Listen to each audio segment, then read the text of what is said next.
Vous l'avez évoqué, Monsieur le Premier ministre, vous avez annoncé pour cette année 250 millions de dollars pour les opérations préélectorales. Là, on vient d'apprendre qu'il y a 21 millions de dollars qui ont été décaissés pour la CENI. La question, ce serait de savoir pourquoi ce qui était prévu en janvier est finalement décaissé au mois de février. Pourquoi vous ne vous organisez pas pour un décaissement trimestriel, par exemple, pour éviter des problèmes. On a entendu le président de la CENI se plaindre notamment et émettre quelques doutes par rapport justement à ces financements. Et la même veine, la CENI qui veut également découpler les opérations d'enrôlement avec celle du recensement. D'abord, très grande préoccupation pour son Excellence, Monsieur le Président de la République. Et comme il paie point à communication dans chaque conseil des ministres. Toto landa programme à Kinshasa 03. Et aussi un effort du gouvernement dans le cadre du financement du programme. Et nous, notre rôle, c'est d'accompagner le ministère et ITPR. Les plaintes, nous devons, il faut effectivement Tobanda Bozanango. Et je vous remercie, M. Ndekozulu, pour cette question qui nous interpelle. On a besoin de ça. De sorte que tout se concentrer dans la place Oyo et au Senga. Tout ça là, nous savons à Kinshasa 03 pour impacter mon. Et le ministre Ouazan Abisso Awa, je pense qu'il a compris. De deux, en ce qui concerne la question des léopards, bien sûr, en tant qu'ancien ministre de la Jeunesse et des Sports, je suis très préoccupé par cette question. Et là aussi, nous avons reçu des instructions claires du président de la République pour l'accompagnement de l'équipe. C'est une chance historique que nous avons. Et même si l'équipe du Maroc, qui est une équipe difficile, une étape difficile que nous avons, ma préparation de ça ici Bandi, Bomoni, ma stage, Léopard,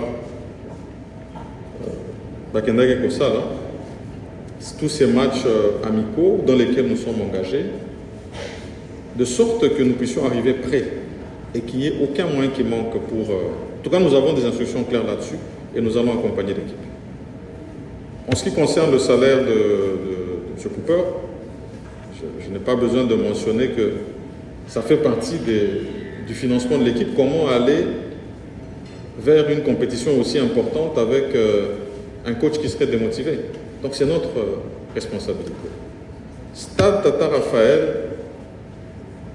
Yomoko Yebi, tous engagés par rapport à l'organisation, il y a Jeux de la francophonie. C'est l'un des sites qui avait été ciblé et dans lesquels des travaux se font, non seulement pour abriter le village, mais aussi certaines disciplines par rapport à ces Jeux de la francophonie. Donc, Toté Kangote, c'est là, ça va rester un patrimoine des sportifs. J'espère que je vous aurai suffisamment rassuré. La première des choses, c'est que nous sommes heureux d'avoir finalement cette CENI mise en place dans le processus que vous avez suivi au niveau du Parlement et qui a abouti finalement au complément de tous les membres du bureau de la CENI au mois de décembre dernier, avec les 3 derniers qui restaient. Et à partir de ce moment-là, nous avions, nous, garanti l'accompagnement de la CENI. Parce que gouvernement responsable et puis gouvernement qui s'est engagé à l'organisation des élections dans le délai constitutionnel. Et donc nous avons mis de côté, effectivement, pour l'année passée, ça avait été annoncé lorsque je présentais le programme du gouvernement, 100 millions pour l'année 2021, et puis d'autres crédits qui sont placés pour l'année 2022. Et lorsque nous sommes en discussion avec la CENI, il est aussi question de la rationalisation des dépenses des deniers publics. Parce que n'oublions pas que c'est un 4e cycle.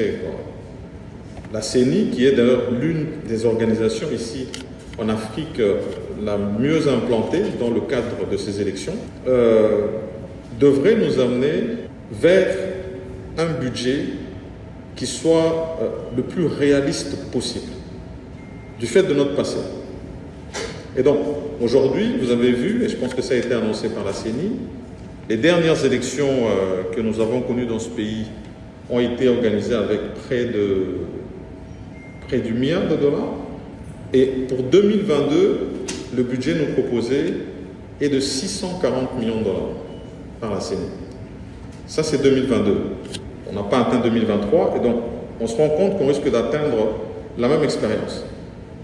Et donc nous, et heureusement qu'on discute de manière le plus responsable possible avec les responsables de la CENI pour qu'on puisse rationaliser les dépenses et aller vers ces décaissements trimestriels.